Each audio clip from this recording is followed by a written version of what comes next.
There are big problems brewing in the precious metals market, and I hope this video will help to resolve some of those problems. I'll explain as we explore.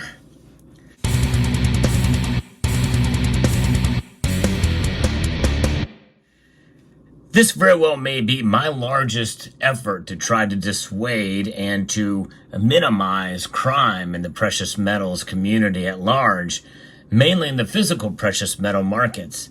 And what does that entail? Well, mostly it involves local coin shops. That's right. I have a whole playlist of videos talking about precious metal crimes of all sorts and all types. And some of them have some valuable lessons.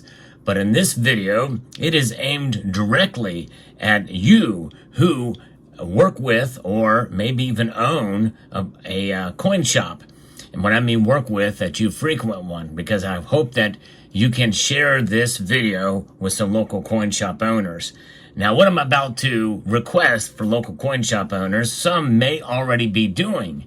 It's a very sensitive topic I'm going to be talking about here, but it is about elder abuse. Essentially, we're taking advantage of the elderly with precious metals. I'm going to be reporting on a story that is out of Montgomery County, Maryland, from WTOP News. This is the second case where there's a scam going around getting the elderly to buy gold.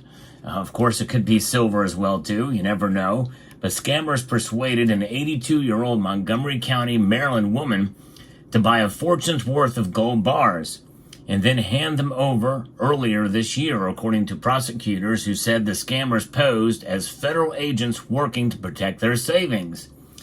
Yingyong Wang, 19 years old, of New York City, has been arrested and charged with attempted theft for taking part in a months-long theft scheme in the case, which is just the latest in a string of similar incidences in the affluent Maryland County, according to Montgomery County's state's attorney, John McCarthy.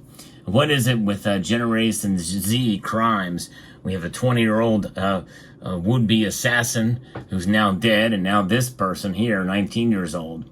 So this woman, this 82-year-old woman, lost $900,000 in this case.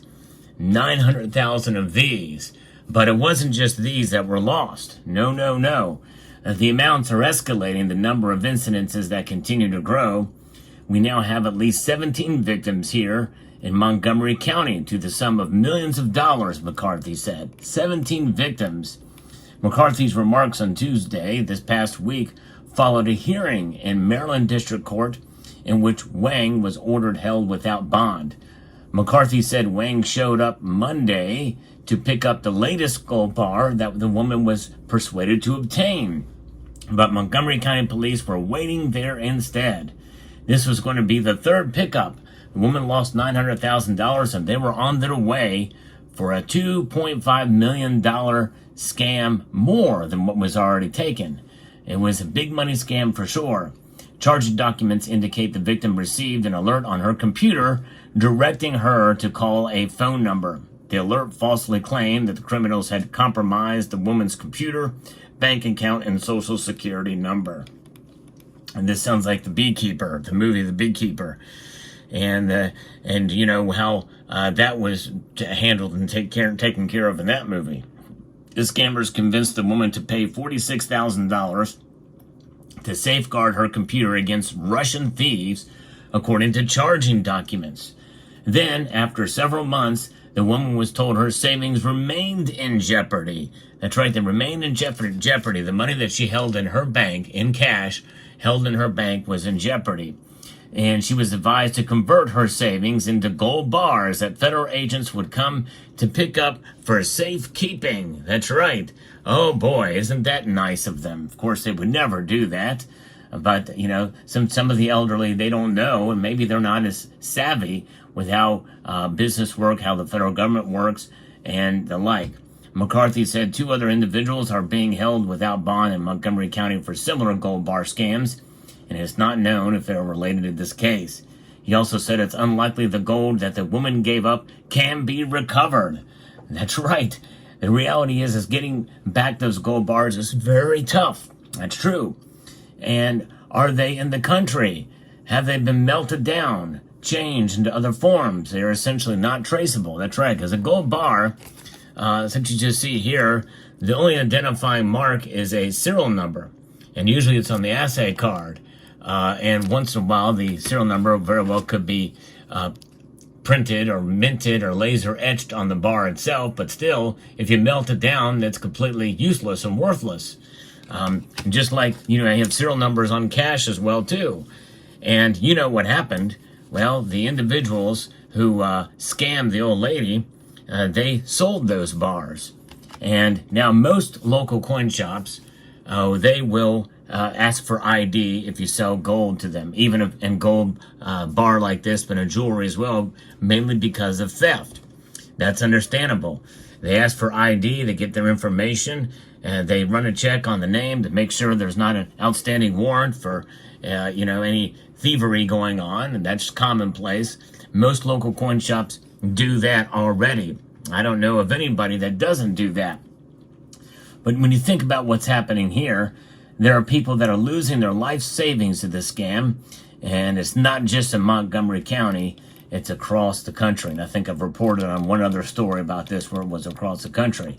So we know local coin shops are already doing that. They are, if you sell gold to them, they require your information. In fact, I don't know, I've never sold back to an online bullion dealer, but more than likely, you probably have to give your information there too if you're going to mail them a bunch of gold.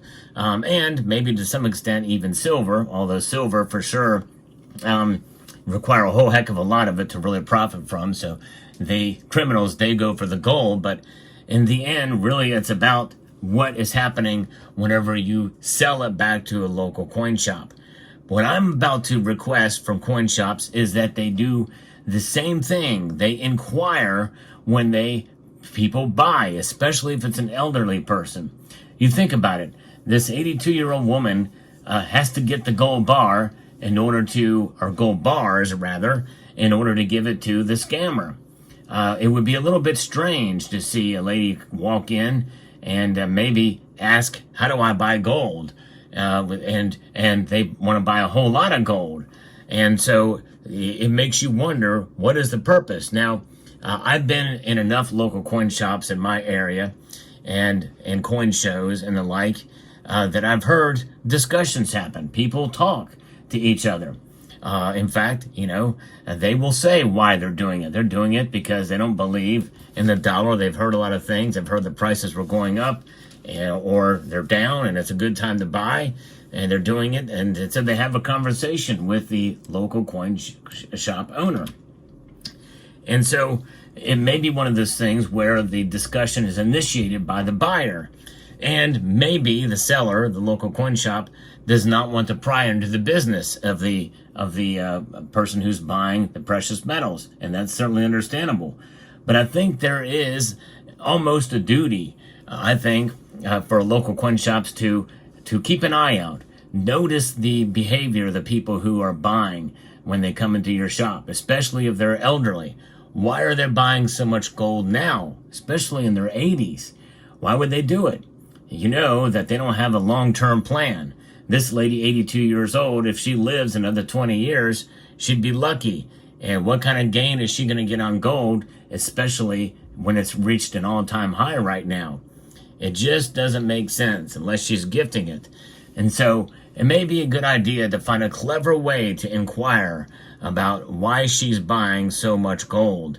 And just find a very clever way to do it. The worst thing that she can say, well, it's none of your business. And then you've done your duty. But what you can do, I would say if you're a local coin shop owner, you can even start off the conversation by saying, I don't know if you're aware of this, but there are scammers out there who are telling folks to buy a bunch of gold in order to protect it, and they're posing as federal agents. Just want to make you aware of that.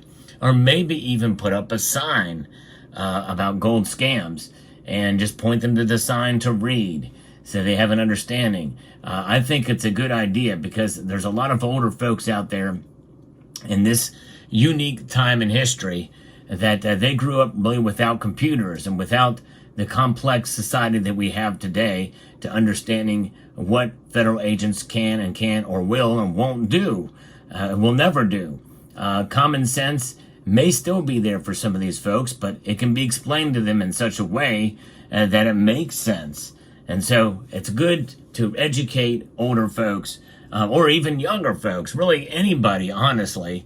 But still, I think in many cases the older folks are more vulnerable because we live in an era where there are people living before the internet age, before the digital age, even today.